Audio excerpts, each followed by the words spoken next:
What happens if you have a car, but you don't have a tow hitch and you want to tow something? Maybe you want to buy a travel trailer. Maybe you want to tow jet skis. But like I say, in the back of your car by the bumper, you don't have a tow hitch. That is my scenario. I own a Jeep Renegade Trailhawk Edition. And recently I've been exploring my options and thinking about possibly towing a small little travel trailer.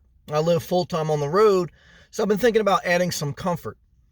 However, my Jeep Renegade Trailhawk did not come with a tow hitch assembly in the back, but it does have a tow capacity of approximately 2,000 pounds. So that would be step one. Step one is research your specific vehicle, the make and model, and ensure or check what your tow capacity is. Then you can get a tow hitch installed.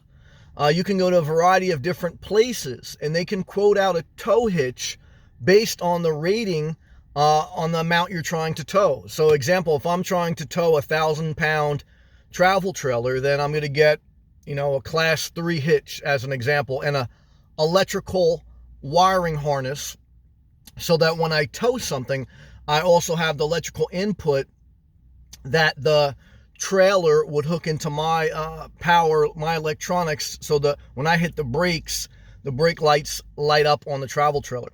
So that's the two-part that you would get installed on the tow hitch. It's the tow hitch receiver itself and the electrical harness that will go into your like brake lights, etc.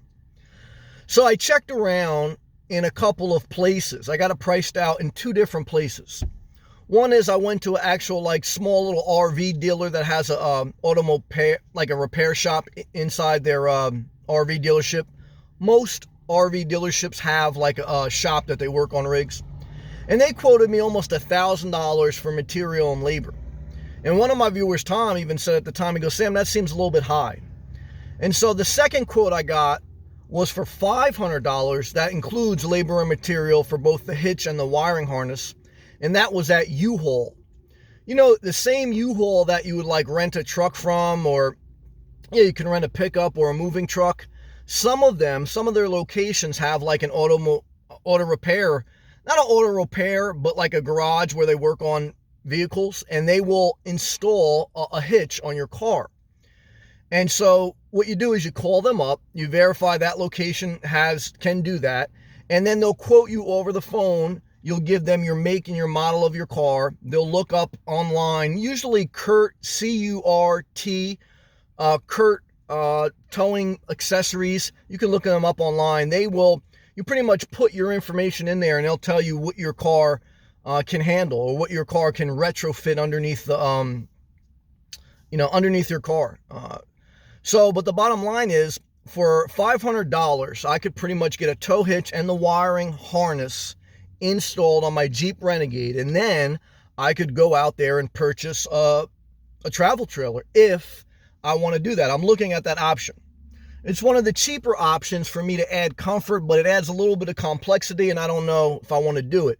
But I do want to share with you that if you have a vehicle, car or SUV, and it's probably going to be more of an SUV type car, but look, my Jeep Renegade is very small. So check online, check your towing capacity of your vehicle, see what travel trailers or what item that you want to tow, check the pounds, and then pretty much if you want to get a tow hitch installed, you can, and you can begin your journey.